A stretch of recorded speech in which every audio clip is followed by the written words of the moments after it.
First, the state health department says it has connected several COVID-19 outbreaks to places of worship, and that includes 3 outbreaks in Pierce County. Thanks for joining us again. I'm Lindsay Shelton. I'm Monique Mingalabin. So let's look at the latest coronavirus numbers from Pierce County. Here they are. There are more than 9,400 reported cases, 79 new ones today. 185 people have died from the virus, and of the more than 191,000 tests, 4.9% are coming back positive. Kiro 7 South Sound reporter Shelby Miller is live in University Place. And Shelby, you spoke with a pastor about the safety measures they're taking. I did. We're here at Ourchurch, and there's 3 different ways people can worship these days. They can go online, they can drive in here to the parking lot, and then they can also go inside for church in person. They have not had a COVID-19 case here, but as you mentioned, cases are rising across the county. Still, the pastor says doors here will stay open. Masks and hand sanitizer sit by the front table. Congregation members pass by this every time they enter the sanctuary.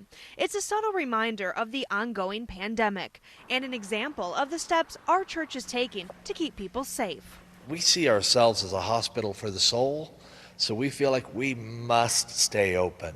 COVID-19 cases are on the rise statewide. Thursday, Pierce County reported 79 new cases, bringing the county's total to more than 9,400. More than 1,000 of those were in the last 2 weeks. We have had, several outbreaks that have been associated with places of worship. This virus doesn't really care where you are. In Pierce County, they've had 3 outbreaks at places of worship. When others decided to close, Pastor Dean Curry believed it was important our church stayed open. As the situation changes, we adapt and try to be a blessing. So we're talking to people that are struggling with marriages, they're drinking too much, they're relapsing, and what we're treating here are the core issues that lead to some of those destructive behaviors. They hold 4 services with 3 different ways to attend: virtual, drive-in, and in person.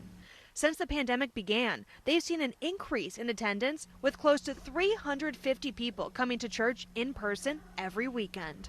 So we just bend over backwards to make sure that people are still getting their soul fed, even while we're in the middle of this craziness. And the Department of Health says if you do attend church in person, make sure you are, of course, wearing a mask, washing your hands regularly, and keeping that social distance from people around you. Reporting live in University Place, Shelby Miller.